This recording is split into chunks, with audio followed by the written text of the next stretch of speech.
ଏବେ ଦେଖି ଟିକେ କନଫର୍ମ କରିବ। ଦେଖୁଛି ଏବେ ବି ଆସିନି। ଟିକେ ଟାଇମ୍ ଲାଗୁଥିବ ଏବେ ଆଉ। ଆସିଲା। ୟେସ୍ ଏବେ ଦେଖି ଟିକେ କନଫର୍ମ କରିବ। ୟେସ୍ ବିଶ୍ୱଜିତ ଆସୁଛି। ହଁ ଆସିଲାଣି। ଆଚ୍ଛା ଠିକ୍ ଅଛି। ଏବେ ବି ଆସିନି। ଟିକେ ଟାଇମ୍ ଲାଗୁଥିବ ଏବେ ଆଉ। ଆସିଲା। ୟେସ୍ ୟେସ୍ ବିଶ୍ୱଜିତ ଆସୁଛି। ହଁ ଆସିଲାଣି। ଠିକ୍ ଅଛି। ଏବେ ବି ଆସିନି। ଟିକେ ଟାଇମ୍ ଲାଗୁଥିବ ଏବେ ଆଉ।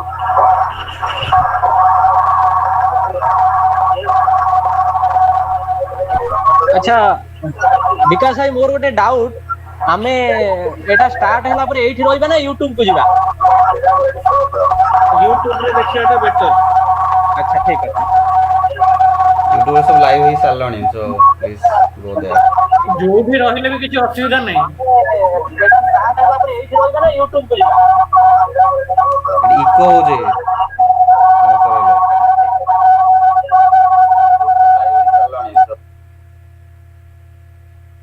यूट्यूब लाइव हे सारलाणी सो स्टार्ट करिया मु भाबुची हम स्टार्ट कर दवा। हां हां निश्चित।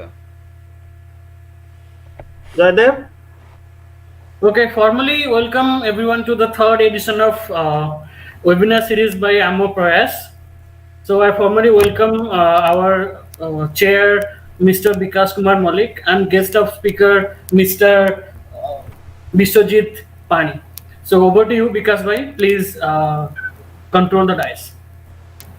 Okay, thank you, Jadav, and I welcome all of our participants to this third webinar of Amo Prayas.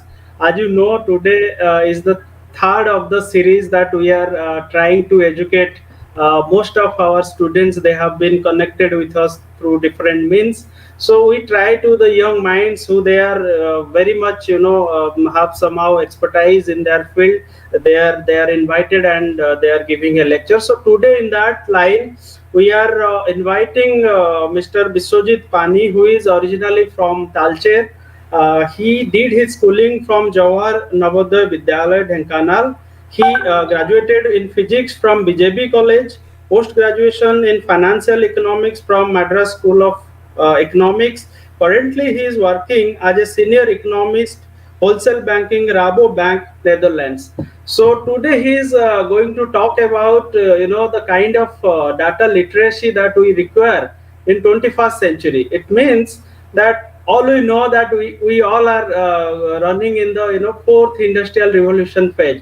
All you are aware that first industrial revolution took place through steam engine, second took place through electricity, third took place through computer and IT, and fourth is through in artificial intelligence, robotics, machine learning, 3D printing, and many more. So in this era, data actually keeps a very important role to keep educated our young mind and to keep you updated with the real world. So the future of work and the world of work is going to change, and in that scenario that everybody has to be very very careful about data literacy. So in this scenario, we firmly welcome Biswajit Pani, and the stage is all yours. We hope our students and many of us will learn from your experience and your expertise. So please go ahead, and stage is all yours, Biswajit. Okay, so thanks Vikas bhai, thanks for the kind introduction, pretty detailed. I'm happy that I'm also glad that I've got this opportunity to speak to the audience. But before I start, can you please confirm me, Vikas bhai, that whether the screen is full screen on YouTube as well as on Google Meets? Yes, the screen is in YouTube also, and Google Meet the screen is not there. Okay, but in YouTube you can see the full screen, or is just the... I can see the screen, not full screen, but the I think screen as well as the side that you can scroll on. So it's not full screen exactly. Okay, okay. But it is visible. Okay, it's visible, but not a full screen. Okay. Not a full one. Okay. Okay, so I'll just make it full.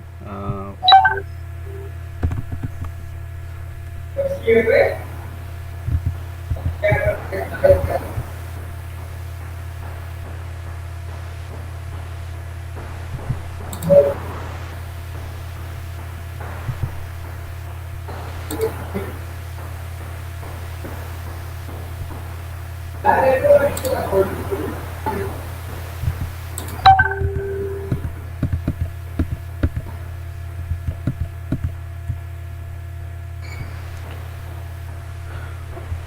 so let me start. So first of all, thank you everyone for tuning in. I'm very glad to give this presentation to you today. Um, so I hope that this will be useful to you. In the course of the presentation, please let me know if you have questions in the chat section, and our moderator will be just letting me know what the questions are, so I'll be answering them while presenting. But yeah, we'll have the question answer session at the end, so that's more convenient in my opinion. So let's keep the questions for the end, but if you have any pressing questions, you can always ask during the presentation. Okay, so the topic of my presentation today is the data skills for the careers of 21st century, and I'm going to straight away jump into the agenda. Well, I'll start with a brief introduction about what I'm going to be talking about. Could you please mute? Yeah, thanks. Then I'm going to talk about what are basically data skills, and why should we all learn data skills, and how do we learn. And then I'll take a few examples to demonstrate as in how people use data skills in a day-to-day job, and then finally we'll have question answer. But beside these points, I'm also going to talk to the students as to how they can learn data skills, how can they use in data skills to get jobs in different sectors. So a bit of a career guidance as well is included in this presentation. So without much ado, I'll start with a brief introduction as to what you can expect in this presentation. Well, this presentation is targeted for all kinds of audience. Be it you are a student across discipline, you are a student of social science or a fundamental science, applied science such as medicine and technology, across disciplines, right? Regardless of what your specialization is, this presentation is going to be of some help. PhD scholars, it goes without saying, because the data skills are extremely important for PhD scholars.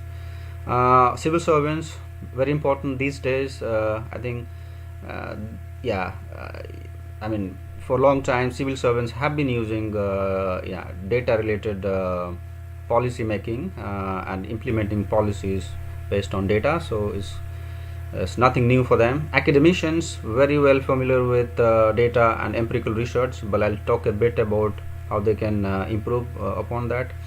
And then engineers, doctors, lawyers, chartered accountants, and all kinds of professionals, right?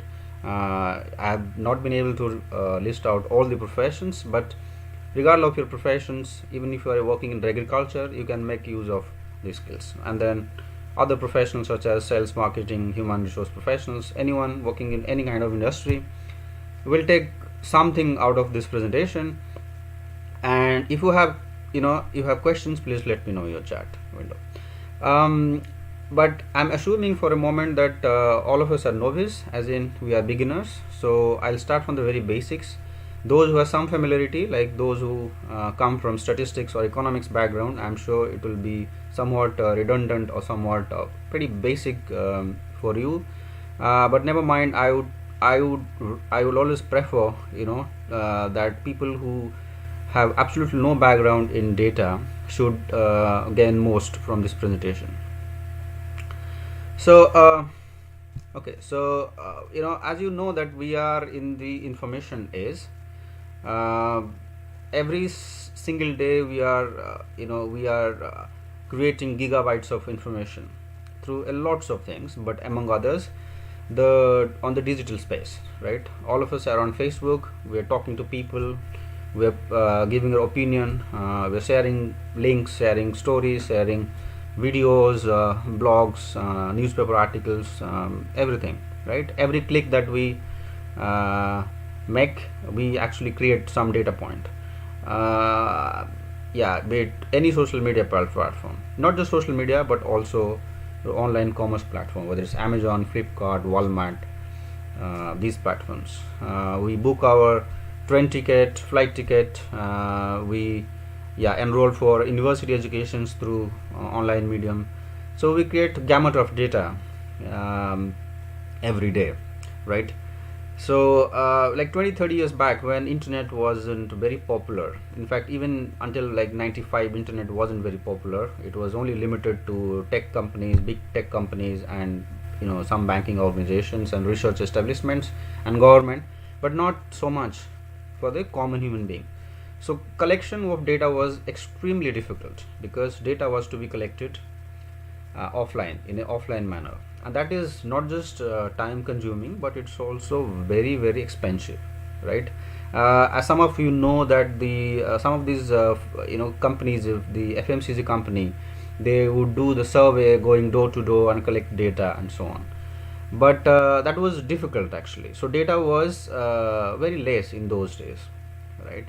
But in the last 20 years, we have gathered so much of data because of the online presence of people, normal people like us, who have been creating data from last 2 decades in a manner that was never possible before. So in fact, to give you to put things into perspective, in the last 1 year, we human beings have created the kind of data that is more than the entire human history, right? You are creating more data in a single year that is even more than the data that was collected rest of the human history. So just imagine the kind of data that we are generating nowadays. But why does it matter, right, to all of us, that data is so humongous and it's being collected at such large scale? Well, it matters because of many reasons. Because data has pattern, right? And you cannot make good decisions without referring to data, right? Be it any kinds of decisions, be it government making policies, banking organizations taking decisions on loan, in healthcare, in aviations, in military activities, you name it, right? So data is extremely valuable in all these sectors, organizations, and so on. So why does it matter to us as students, as professionals?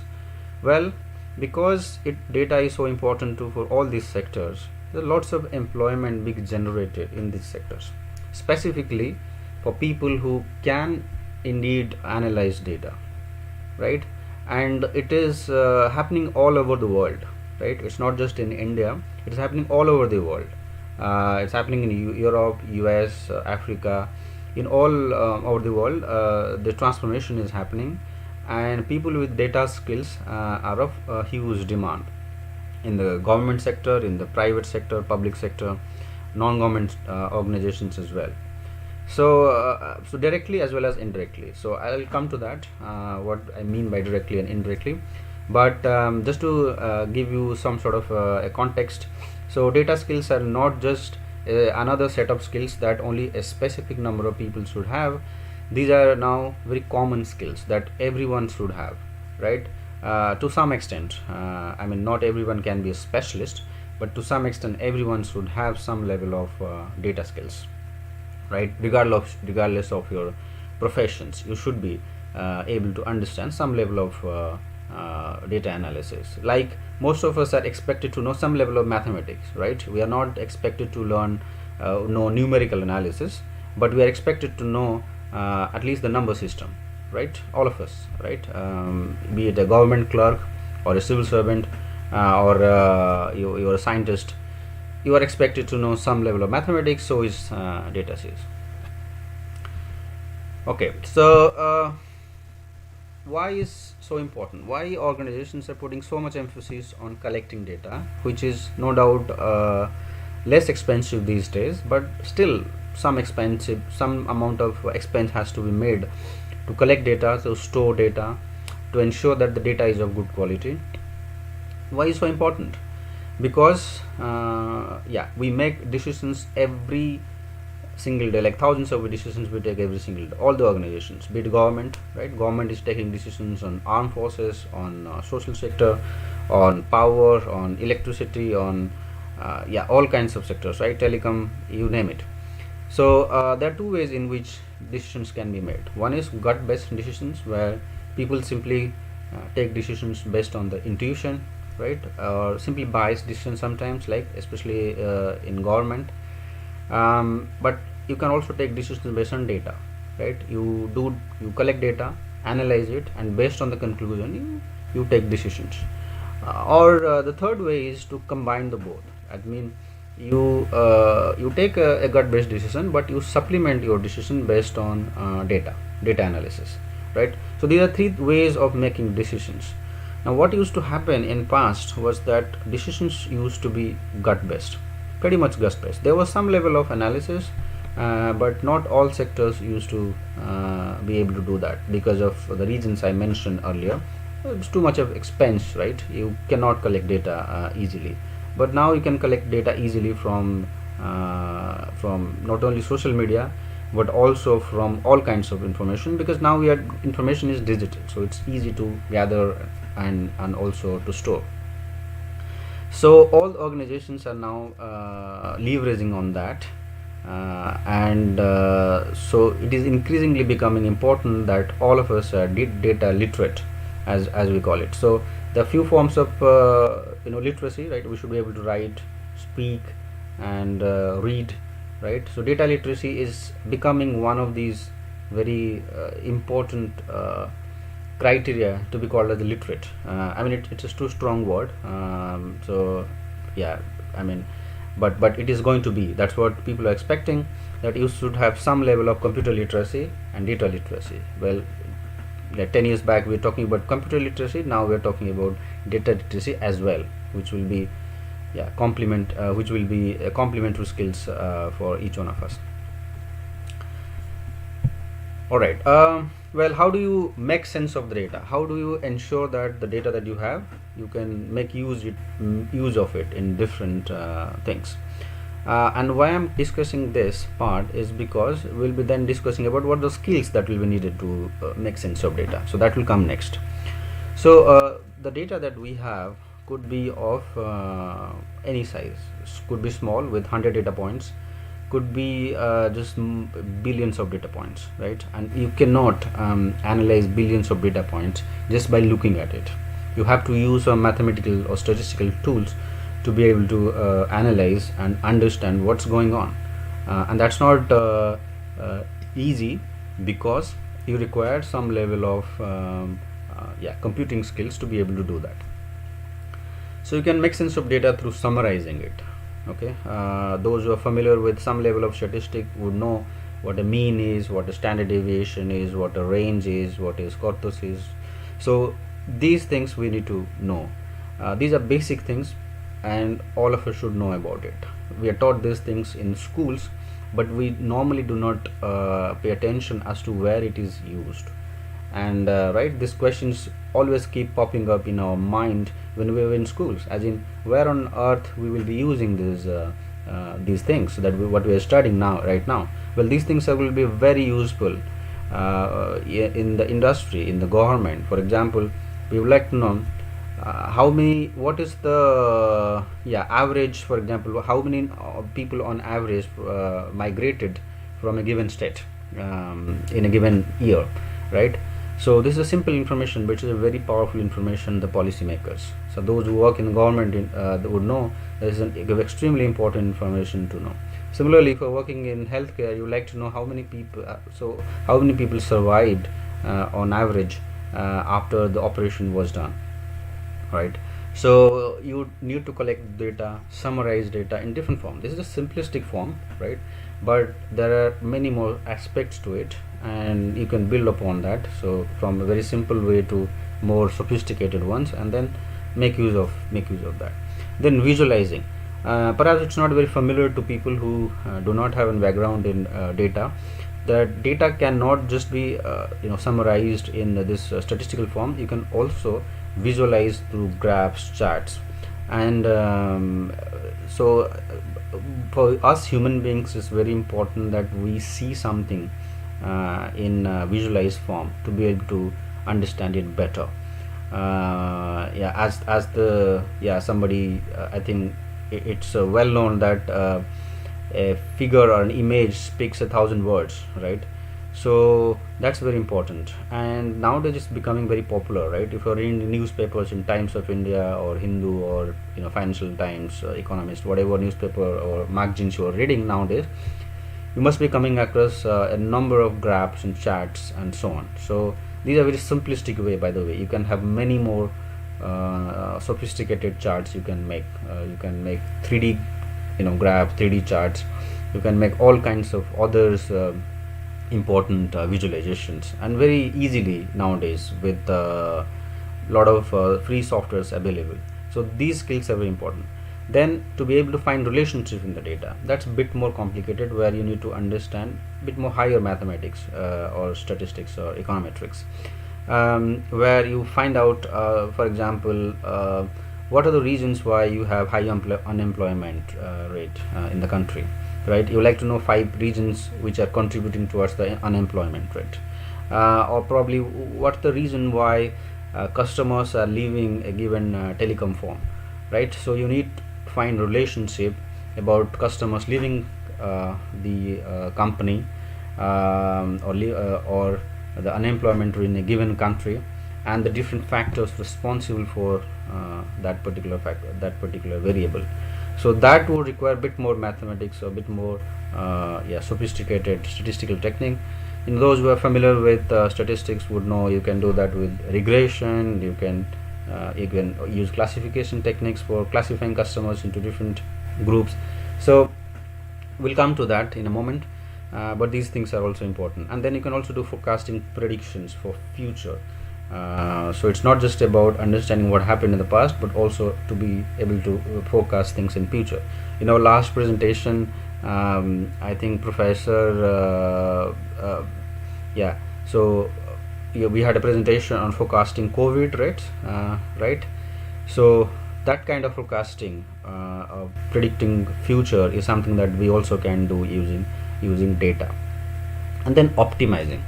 In the data analytics community, optimization is not given a due importance, but it's extremely important in many areas, especially in manufacturing, in aviation, in many areas where you use operational research techniques to ensure that your resources are used optimally. So use lots of optimization techniques, the OR techniques, to be able to do that using data.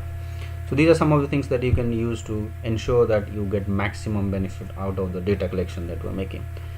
But the purpose of this presentation is not just to understand the different aspects of data analysis, but how to learn these things first of all, and secondly how to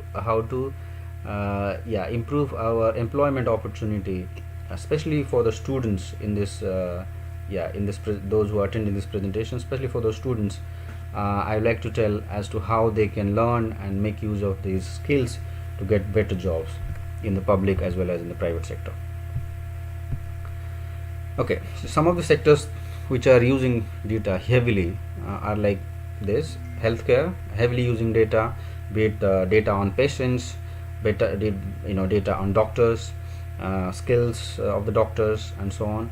Finance and banking, they have been finance and banking are using data perhaps the most, as per my knowledge goes. They have been using data for hundreds of years, in fact over 50-60 years now. Not so much in Indian banks, but the foreign banks, the US banks and the European banks have been using data for many years now, right? The insurance pricing, that the money that we pay to insurance company is calculated through a lot of rigorous mathematical and statistical techniques.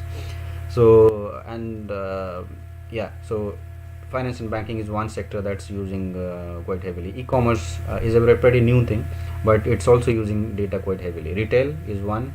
Retail has been also using for quite some time, right? In India, Hindustan Unilever has been collecting data for a very long time. Travel and tourism is one sector, is also quite being active. Manufacturing is also one area where it is going where data is being used quite heavily.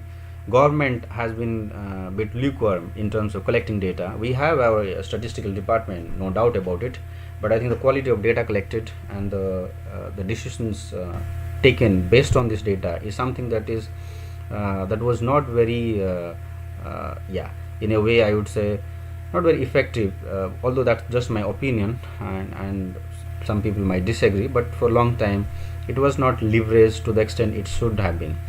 But now it is getting better, at least in some way, although a lot lot more is expected, and people are questioning the data the government is collecting, but that is improving over time. Military is one area it has impacted so much, right? Whether it's collecting data on criminals, collecting data on terrorists or enemy, is being used big time. Other sectors such as non-government organization law, they are also using.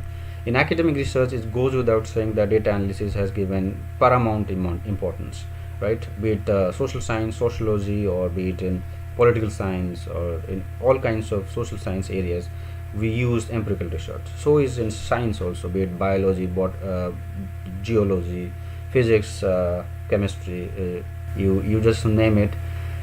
We use data to analyze experiments, to do survey, to do all kinds of research and analysis. So these are some of the sectors where you can think of having a career if you have good data analytic skills. Moving on. So what are the things that you should be learning as part of your improving your data skills? So you should be learning how to understand the types of data. How do we collect data, right? We can collect data online way, also in offline way. So there are different kinds of data, right? We have data which is very structured manner. That means you can put it in an Excel sheet and analyze. But there are also very unstructured data. For example, the chart that we do in WhatsApp groups, or the images that we put on Facebook. These are not structured form. I mean, you cannot simply put in an XY form, in a Cartesian form, right, in an Excel sheet. That's something very difficult to do, right? So these are unstructured data. So on data, both of structured and unstructured type are helpful actually. Unstructured data is much more difficult to collect, store, as well as analyze. So that's something you should be able to understand how to do that. And then understanding how to collect and store data, right? I mean, if you're collecting terabyte of data, you cannot simply keep them in your computer, right? You have to have some data centers to store, and so you should have some knowledge of that. Although obviously you will be hiring data engineers to do that, but having some knowledge of that, regardless of your profession, goes a long way. Then skills in exploring data, as to how you can explore the basics aspects of the data. You need not be too mathematical, just like having mean, median, some level basic aspects of the data, also visualization. And then statistical modeling, which is a bit more complicated, but then I think statisticians have been a bit notorious in terms of making it too mathematical, almost too abstract, right? They scare us sometimes that it is too complicated. It's only for the people who are extremely talented, extremely mathematical. But that's not true always, right? If you understand even at a basic level, you can do lots of statistical modeling. So regardless of whether you are mathematically very good or not, you still can make use of statistical modeling, learn it, make use of it in your work. And then machine learning and AI. So these are jargons, so don't be intimidated by these jargons. I'll come to in a moment as to how we can use them. But machine learning and AI are the new buzzwords, but they have been in academic research for 6-7 decades now, and then we have been using lots of applications of machine learning and AI. Also, for example, Google search is one application of machine learning. Google Translate, YouTube recommendations. You have lots of examples of machine learning being used in our day-to-day activities. So machine learning is basically is just one aspect of statistical modeling. Slightly it's done bit differently, with less emphasis to most theoretical aspects, but more emphasis to more applications. And AI is also one advanced form of machine learning, which is where the machines are being made very intelligent through different algorithms and models.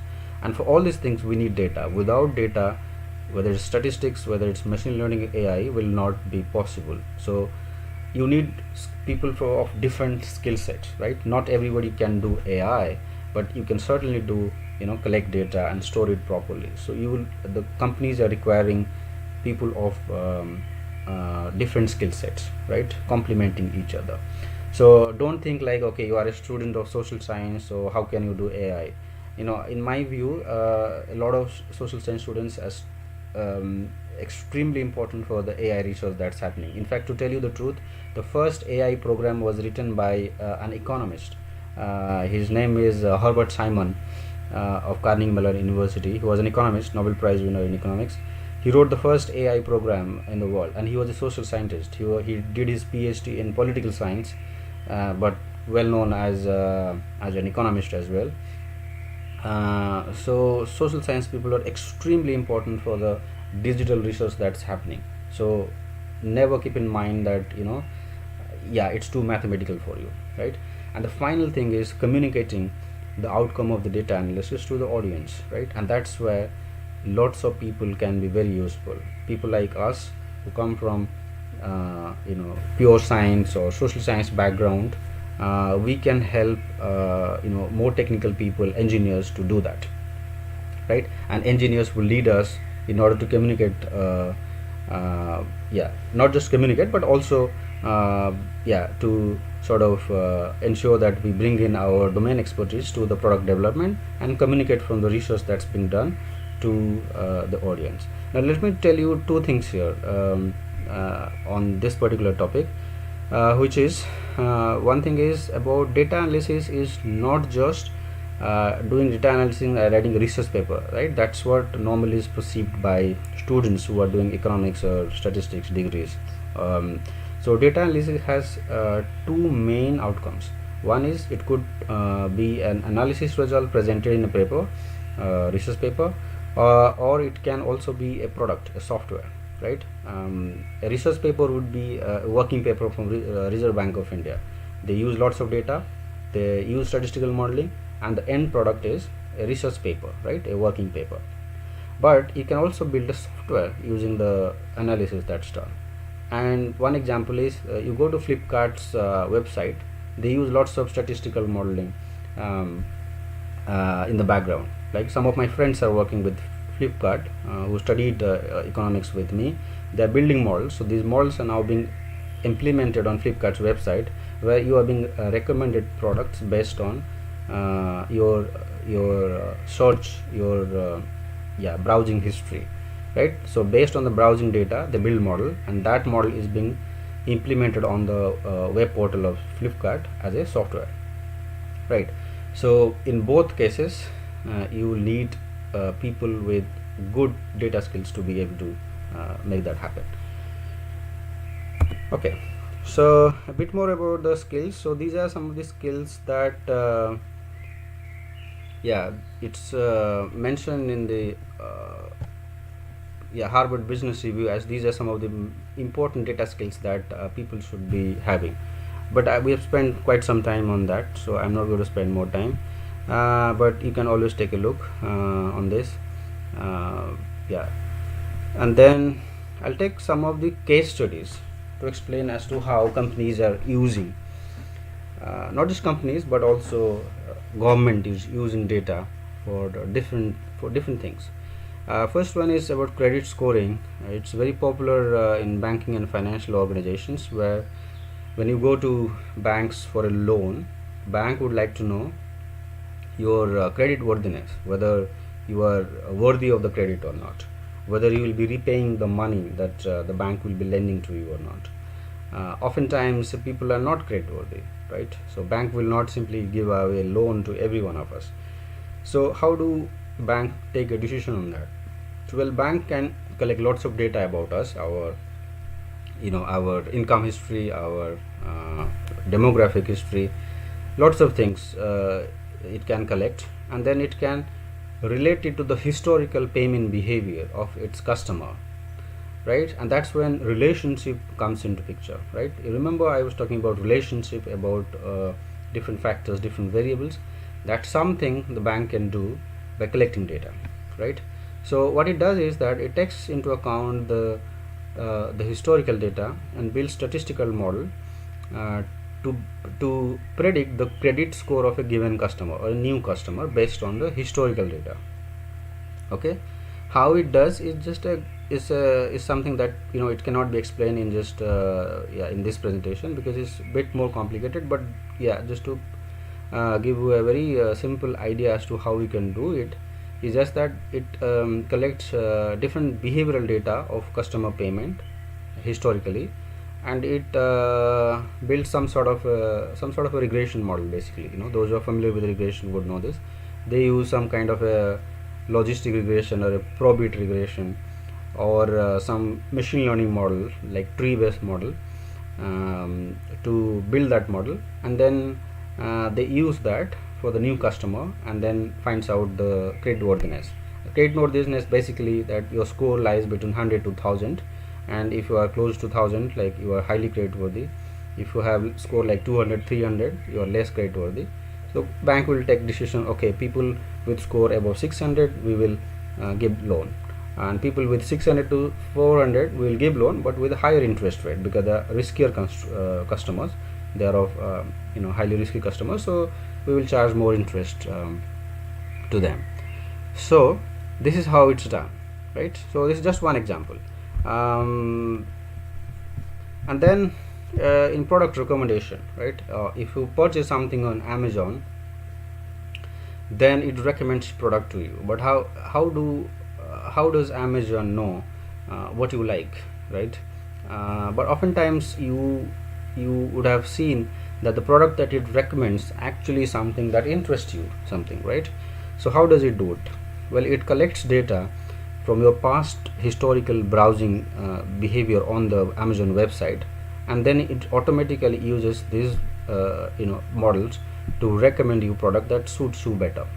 Okay, it's done by all e-commerce sites, not just Amazon. It was started by Amazon. It's called recommendation engine, started by Amazon, but it's now being used by all the companies around the world, those who are on the online space. And then a bit about healthcare. How do hospitals or research centers in medical science are using data? Well, they have been using for a long time, but now they are using heavily for the disease diagnosis. Okay, one good example is about cancer detection. So cancer detection can be done manually by oncologist, by a radiologist, through different diagnostic tests, but human eyes can be deceived. But we can use data in order to be able to detect that. So you get lots of data points from this test, and then you know, using these statistical models and machine learning models, we can analyze if somebody has cancer or not. We can supplement that information with the information that we get from a radiologist, and then finally take a decision. And it has been observed in the US that the accuracy rate is higher when you supplement the radiologist knowledge with that of the knowledge from the data. So data analysis is being hugely used these days. To another area where it's being used is clinical trial, right? People know it actually, those who are working in clinical trial, that they make use of data a lot. During this COVID vaccine experimentation that's happening, they're using lots of data analysis for that. They're doing these human experimentations, right? They're collecting lots of data, analyzing data, making sense of it, to finally come to a conclusion whether the vaccine can indeed be used or not. So there are some areas where you know, people are using data analysis in healthcare, but also on health related policy making, people are using data.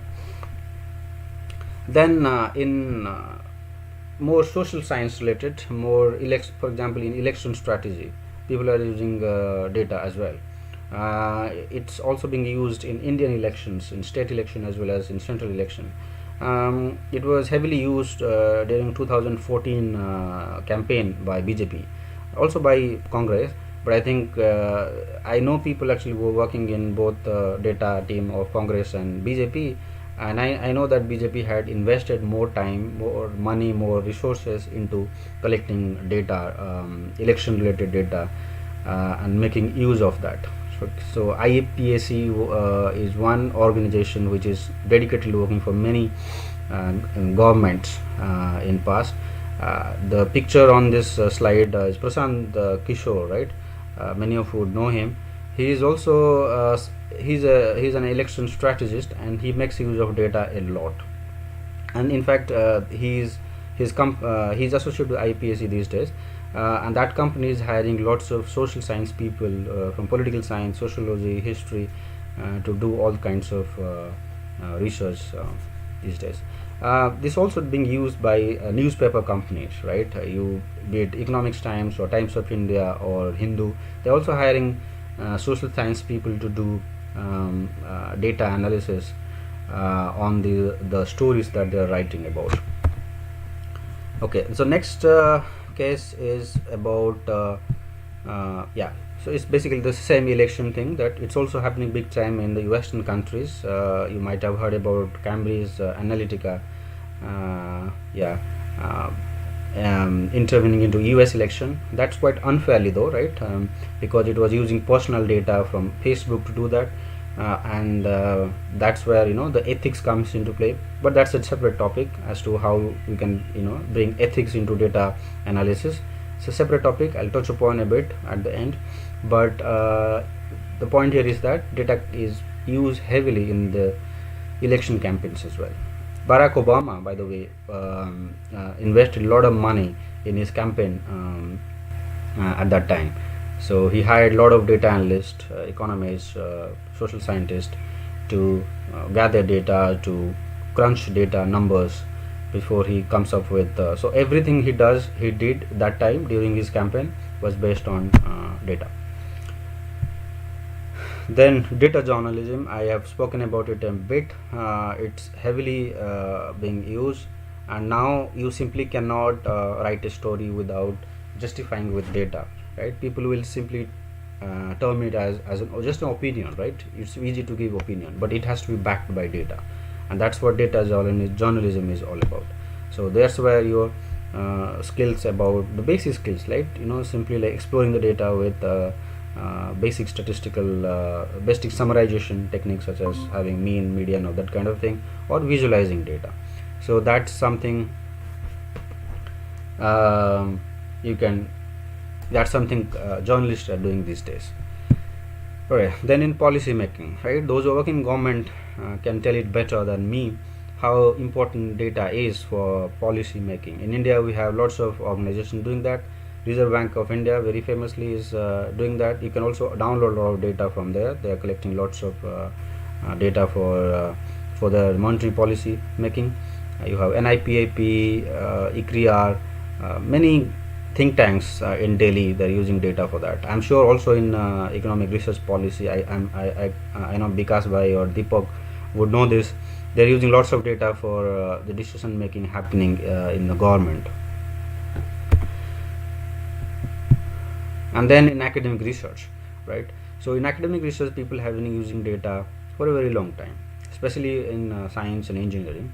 But of late, they're also using in social science research, be it economics, be it sociology, and so on. All these social science subjects are becoming very quantitative these days, economics in particular, but also other areas such as sociology, political science, and things like that. So you can do better research if you know how to understand data, how to collect data, analyze it, and write the conclusion out of data analysis. So that's empirical research is gaining a lot of attention from across the world. Yeah, so nowadays research cannot just be writing a story. So writing the story has to be backed by some empirical research results. And then in climate in climate modeling, in disaster management, it's being used.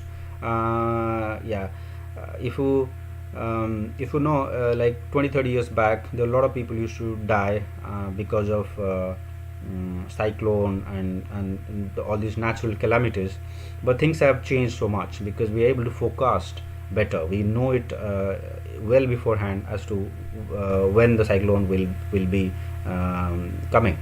So that's important for disaster management. It's also important for us, right?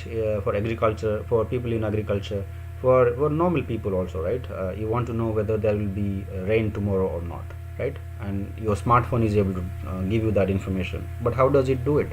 It collects data real time sometimes, uses statistical models and predicts, and then give a conclusion. Sometimes it can go wrong also, because you can never perfectly predict the future using data or whatever.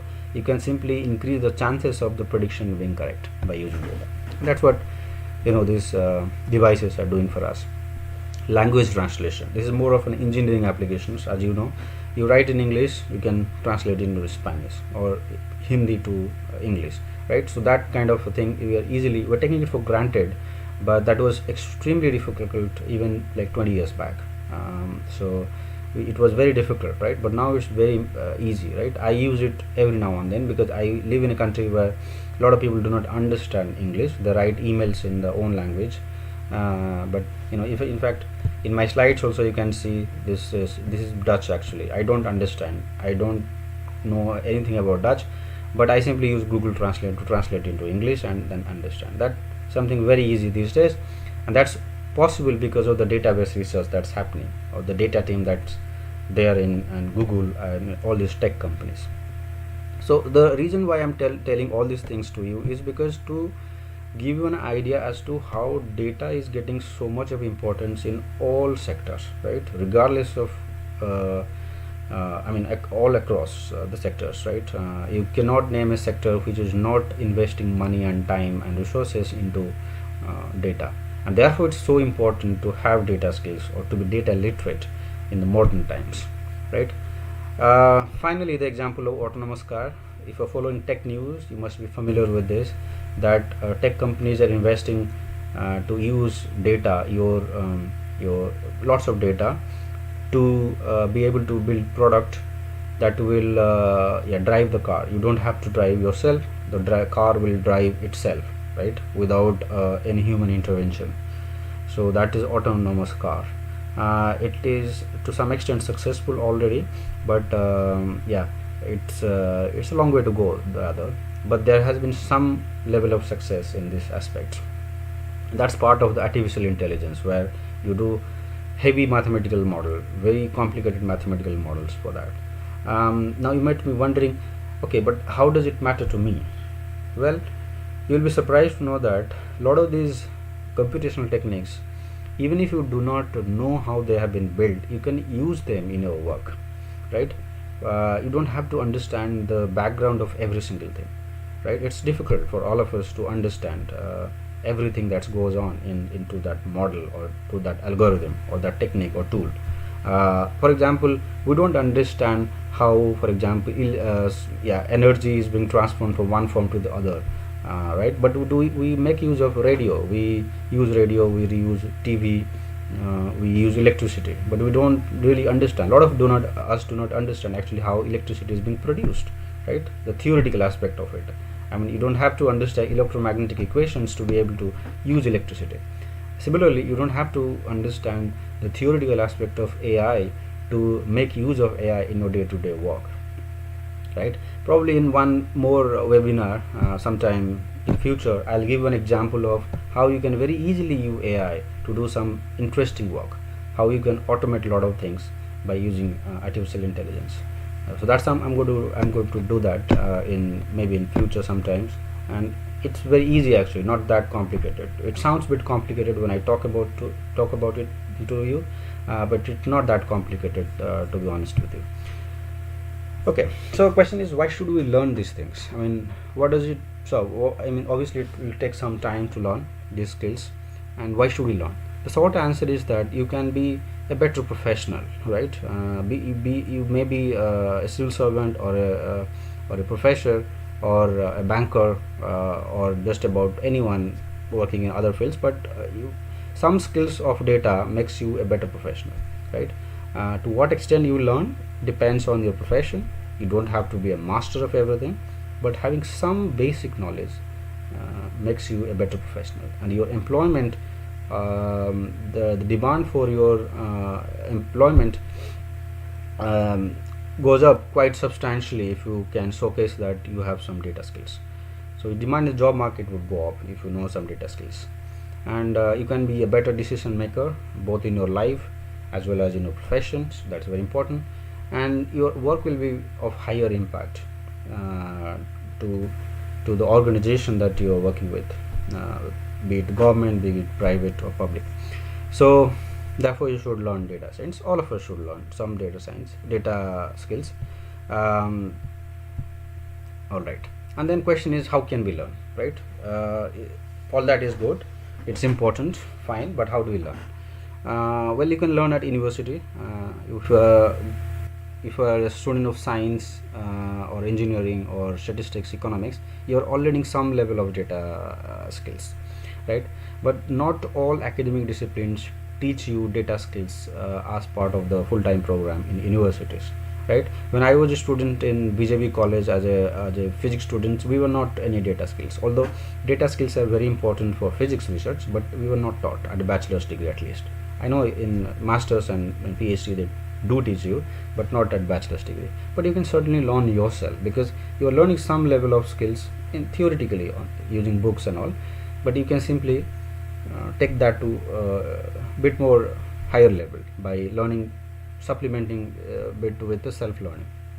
So you can do part-time certification in statistics, be it from IGNO, or be it open source community, or be it from from the MOOCs. MOOCs are basically the massive online learning platforms, whether it's Coursera, edX. There are other platforms as well. Data Camp is one very good platform. In India also, the government has started, I'm not able to recall what's its name, it's called Soyam, I guess, where you also have lots of people, lots of professors putting out their online educational content. NPTEL is one other platform where you can learn also. It's free. You can find it on YouTube. You can also do a Google search to find NPTEL. Yeah, it's a platform where many professors from Indian Institute of Science and Indian Institute of Technology have made courses on different data skills. Okay, you can also learn from blogs and YouTube channels and these things. Okay, so what are the things to learn, right? And obviously there's no one size fit all rule type, as in it depends on many things, as in whether you really want to be a data professional as a specialist, or simply want to learn a bit and use it in your profession. So you should learn the basics of probability and statistics, basics of numerical computing, some level of econometrics modeling such as regression, classification, time series. You can also learn a bit about machine learning, AI, if you cannot understand at that level, but at least know how to use them, right? That's also possible. Don't worry about the theoretical aspect of it. Theory is always difficult to understand for some people, especially without having a less mathematical background, but just focus on how to use it. That's very important. Data visualization is very easy to learn. I think almost everyone can learn. It doesn't require any mathematical ability. And then you need to learn some computational skills also, like softwares. Excel sheet is one, like the simplest form of it. You can also learn R, Python, Julia, Tableau, SQL, SPSS, Data, MATLAB, Mathematica. I mean, it depends actually. It's up to you to learn how many of them you want to learn. But some of them are free, some are not. Like MATLAB and Mathematica, they are not free. SPSS is also not free, I guess. But R, Julia, Python, these are free. If you are an engineer or a scientist, you should learn Python in my view. And if you are, or even R is fine. But if you are a social scientist, I think R is very suitable for you. SPSS is also fine, Stata, but then you cannot do a lot more with these softwares because there's less flexibility. They are not programming language per se, but you can certainly make use of them. And then SQL is very important. SQL is basically how to query data from databases, right? It's often ignored, but I'll tell you, if you write SQL on your CV, on your resume, your employment opportunity goes up astronomically, substantially more. So always learn some level of SQL. That's one language that's used in almost all industries. Then job opportunities. So if you're a specialist, right, you spend like 6 months learning these skills, you can apply in many job opportunity areas in the private sector, in the public sector, be as a data scientist or a data analyst or a quantitative analyst, finance, as simply as a quantitative economist, or a data journalist in media industry. Well, there are many names to it, right? So if you do a bit of a Google search, you will come to know lots of jobs on these areas, right? And these jobs are not just for statistician. I know there's the many jobs are for statistician and computer scientists, people with computer science background. But if you have skills and you have a background in, for example, history or sociology also, you can also be hired by many companies. So, and that's why it's important, because people of such background normally think that they're only valued by in the academia, first of all, and secondly the government, right? They can do they can apply for civil service and all. They don't have a place in the private industry. But that's not true, actually. I myself come from social science, and all my life I have worked with private industry for 10 years now. So you can find a job, but you don't have to be a specialist always, right? You can be a marketing professional or HR professional, but with some data analysis skills. So do a comparison, HR with no data skills and HR with some data skills. I mean, the HR with some data skills will be preferred by the employer than someone with no data skills. So that's where you make a difference to the employer. So that's the main message, that this is one of the important skills of the different jobs that we have in the 21st century. It's also true for all other professions, not just the professions as I just mentioned. So some of the things that you should remember. First of all, do not be intimidated by the jargons, right? In the presentation I just gave lots of jargons, right? Lots of keywords, jargons, and sometimes it feels like, okay, these are too complicated, I don't get it, I don't understand it, probably this is not for me, right? These are thoughts that may be coming into your mind, but that's not always true, right? These are not anything complicated. So never be intimidated by these jargons. You will be familiar with them as you put in effort to understand them. Don't worry if you do not have a strong mathematical background, right? That's one thing I always tell people, that you can be a data professional without having a strong mathematical background. There is definitely a scope for you. Focus on the basics, understand the basics first. Don't have to complicate yourself. Don't go into more complicated, sophisticated things, especially as a beginner. And most importantly, find a mentor. So you can always find a mentor. It could be, he could be your professor, your seniors from college, university, or just about anyone, right? You can also contact me, by the way. I am also into this profession. I'm also planning to start a live course on this particular channel, just to teach some of the skills. Hopefully I'll do that, but you can leave me a message if you really want to learn these things. I can also give you some level of mentorship. I'm sure there are also other people in this group, people who are attending this seminar today, who are also quite very well qualified to help you on this. So please find a mentor. That's very important. Okay, and then I like to conclude, and while concluding, I like to tell you few things, especially if you are a student. If you are in your graduation, right? You are a graduation doing a BSc or BA or BTech.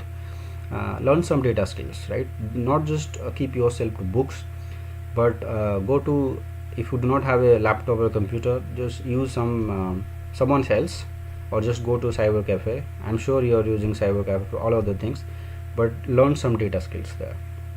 Okay, learn as much as possible, right? Even if you don't understand, just learn do something. It will make you feel much better. It will give you much more opportunities in the future. And then make fact-based opinion, right?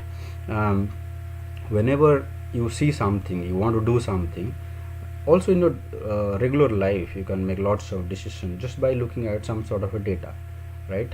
One example is like if you are going to if you are choosing an institute for your higher studies, you should look at lots of data available on the institute, whether it's placement, whether it's uh, yeah lots of other things like publication record of the faculties, right? You can go to Google Scholar and see. So be a bit data shabby, that's what I'm saying, right? And then highlight your data skills on your CV or resume, right? Make sure that you put them quite clearly in your resume. It makes a very good impression on the employer, right? And the next thing is have a LinkedIn profile, right? Especially this message is especially for people from villages and small towns, right? All of us have profiles on Facebook, we have a WhatsApp, we also are connected to WhatsApp, but not many of us are present on LinkedIn, right? Although LinkedIn is way more important in my view than Facebook, right? We'll do all kinds of bad things on Facebook which waste our time, but LinkedIn is very good actually, because LinkedIn is the social networking for employment, right? Employers will find you on LinkedIn, and there you will, if you have a profile, you highlight your skills there, education there, employer will find you themselves and reach out to you. Oftentimes it is thought that you can get jobs by just reading employment news, right? No doubt you definitely can get jobs by reading employment news, but the jobs that you see on employment news and only from the government, right? But the private sector do not hire through employment news, it hires through online mode, right? There's lots of opportunities that people or students from small towns and villages miss out on because of this behavior, because unless you have an online presence such as LinkedIn, how will the employers find you? How will they know that you have these skills and you are suitable for the company? They're paying lots of money, they're ready to pay you money, but unless they can find you, they can no way give you an opportunity to work for them. I myself have found opportunity outside of India because I had a LinkedIn profile where I had mentioned, okay, these are my skills, if you need them please contact me. It's just an email away, right? They email you, you give an interview over Skype, and then you're hired, right? And you can get a job just about in a month time. So that is very important, therefore, to have a LinkedIn profile. Even if you're a student of a graduation or doing graduation, should have a LinkedIn profile. Very easy. It's as easy as creating a Facebook profile. And the final thing I would like to tell you is that be open to work in private sector. Actually, this is something that I always see, that people from small towns and government and villages, they're only aspiring to work for the government. No doubt, government jobs are very good. They're very securing, amazing opportunities in government. If you are really keen on working in government, go for that. But also be open to private opportunity, right? Because first of all, government jobs are limited. Not everyone can get them. And secondly, there are also quite good of jobs, high paying, prestigious jobs in the private sector. And sometimes it is thought that you have to be good in English. Well, first of all, you can learn yourself English, but it's not that you have to be amazingly good speaker of English to be able to get a job in the private sector. That's also not true. So explore opportunity in the private sector, right? And on private sector you can get jobs no matter what you study, right? You don't have to be an MBA or an engineer to be able to get a job in private sector. If you are doing a BSc in physics or a BA in sociology or master's degree in any of these subjects, you can very well get jobs in many areas, right? Because a lot of jobs these days are not directly related to the academic areas, right? You can like if you are doing a mathematics BSc in mathematics, you can be a data analyst, you can be an information security analyst, right? I mean, if the things that you are learning as part of your BSc program will be very useful. For example, if you are learning numerical analysis, you are using cryptography, those things will be immensely useful in your practical jobs in the industry. So always be positive, ensuring that just understand the applied aspect of your academic area and see where you can make you can leverage the opportunities available, be it in the government, also outside of the government. So that's what I would like to tell you. I hope you have enjoyed, but if you have any questions, do ask me. Thank you so much.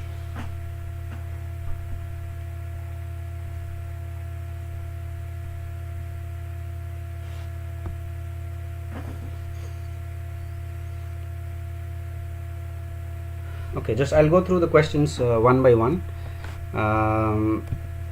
The first question is,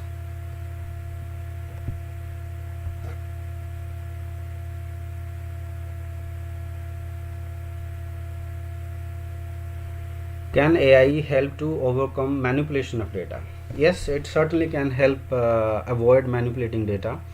Data quality check is an important aspect of doing data analysis, and AI is helping that. In fact, in the company that I am working with, we are using some AI related techniques, machine learning techniques, to ensure that nobody can manipulate the data. Um, for example, you can have different aspects of data quality checks, uh, right? So yeah, you can do basic lots of checks using yeah, AI techniques, so that's definitely possible. um, and then next question is,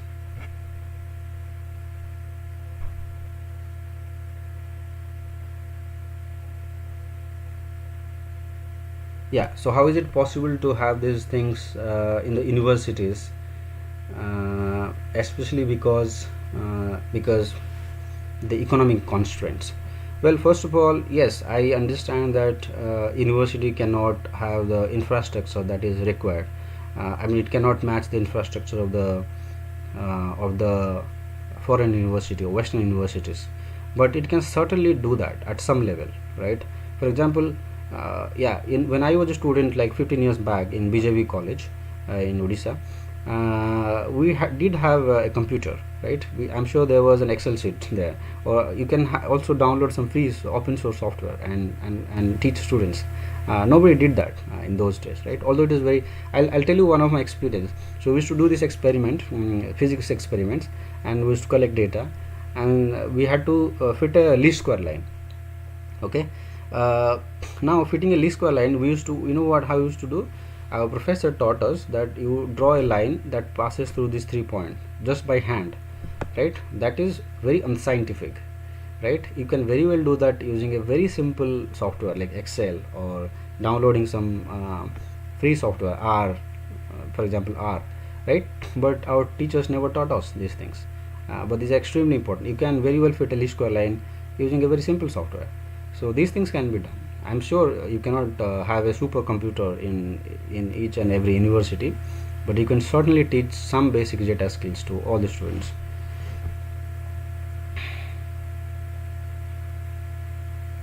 Yeah, so that's a very good question from Vikas, which is that how can we choose the best set of variables in a given data set?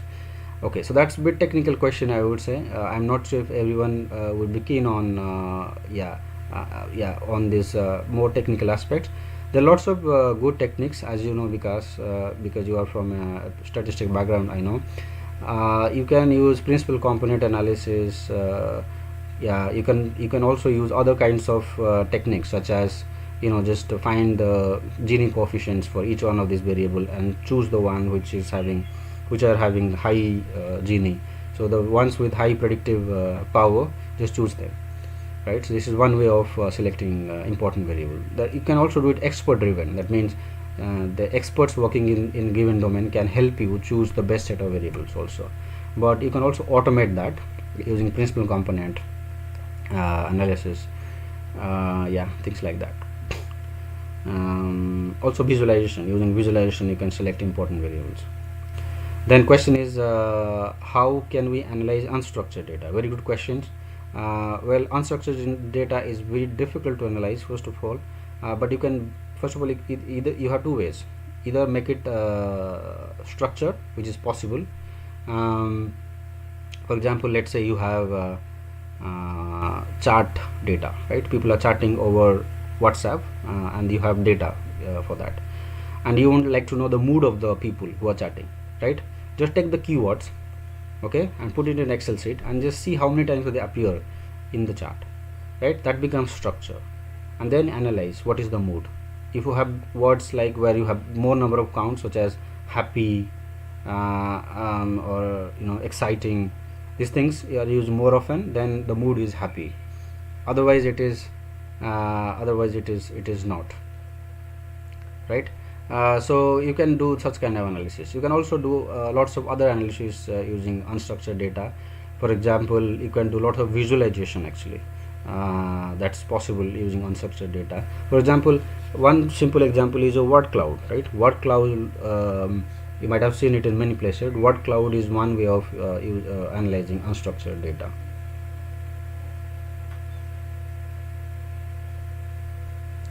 What Indian banks can learn from international scenario in terms of data analytics? Well, the short answer is that they have a lot to learn.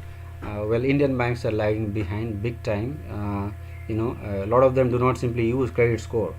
That's very simple thing that people have been using in the US from last 50-60 years, but Indian banks are not using that. We have started using some of the publicly available credit scores such as CIBIL score these days, but I think a lot more can. I mean, the banks can have their own credit score in the bank. Their own analytics department can use the internal data to come up with a better score also, right? And also in terms of regulations, right, whether it's capital reserve or provision calculation, Indian banks have a lot to learn from the Western counterparts. Yeah, also on the digital analytics side, right, understanding customer behavior and so on, pricing, risk based pricing, where you charge more interest rate to risk your client. This is something that Indian banks can or should learn a lot from their okay. There's another questions about how can we explain eigenvalue in PCA. So okay, again, it's a technical question, I would say, and I'm not going to spend a lot of time on getting into details of the technical aspect. As you know, that PCA is where you actually combine different factors, different variables, to come up with orthogonally diagonal variables, right? It's about dimension direction. So if you have, let's say, 100 variables in place and you want to reduce the dimension to, let's say, 5 important dimension or 10 important dimension, you use PCA for that, and that's where you use the eigenvector and eigenvalue in order to come up with this this orthogonal factors or variables. What we mean by orthogonal is because oftentimes if you have 100 variables, many of them are very correlated, and that you can avoid having orthogonality component built into that setup, and that's where you use eigenvalues. Okay, thanks, Professor Babu.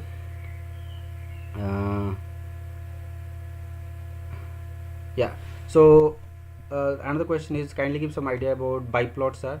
So I'm not very familiar with this question, to be frank with you. Maybe I'll get back to you later on. So yeah, so I can't answer this last question from Vikas. Any other questions from anyone, please?